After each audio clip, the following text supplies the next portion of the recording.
Hello, this is Mike with SIMA Pro, and today we're looking at what about this Medicare Advantage plan? What happens when you're in a prospect's home and you're there for another line of coverage and Medicare Advantage or Part D plans rear their ugly head? So let's look at Medicare Supplement first.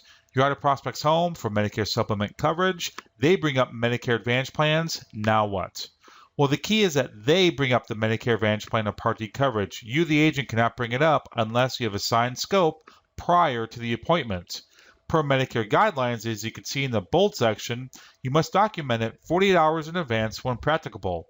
If it's not practicable and the beneficiary requests to discuss other products, you can get a second scope signed and carry on the appointment.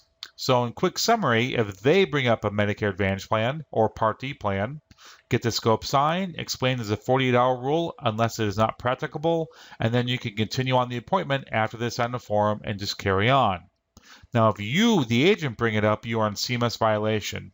Now, the only caveat to this is if they're turning 65 and you're walking them through the Medicare New Book, let's say on page 16 of the 2014 edition, they have that little flow chart. On the left side, you get Medicare supplements. The right side, you can get Medicare Advantage. You can explain that chart to them, but you cannot go into detail about Medicare Advantage unless they request. So you can mention that Medicare Advantage plans do exist, but you can't go into any details or any benefit information unless, again, they request it and the scope is signed.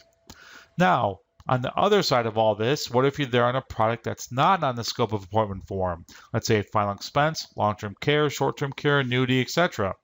Well, complete your appointment for whatever you're there for, final expense, annuity, etc.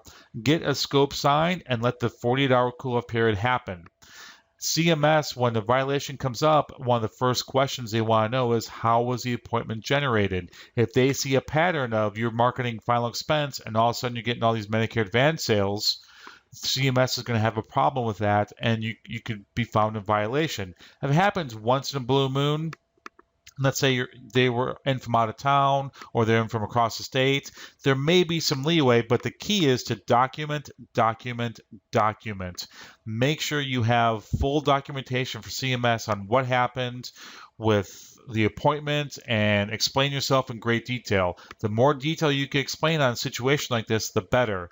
But the rule of thumb is get the 48-hour rule if it's not on the scope of appointment form because, again, it could be a CMS violation. So if you have questions on this, you can ask SIMA Pro members. Go to SIMA Pro group and start a discussion or click on email support and we'll post a question for you through SIMA. If you have further questions or greatly detailed questions about scope, don't be afraid to call your carrier and get the compliance office and ask them these questions as well because then you can get it in writing. So if you have any questions, comments, concerns, threats, or promises about this or anything else, visit us at SIMA-net.com. Thank you.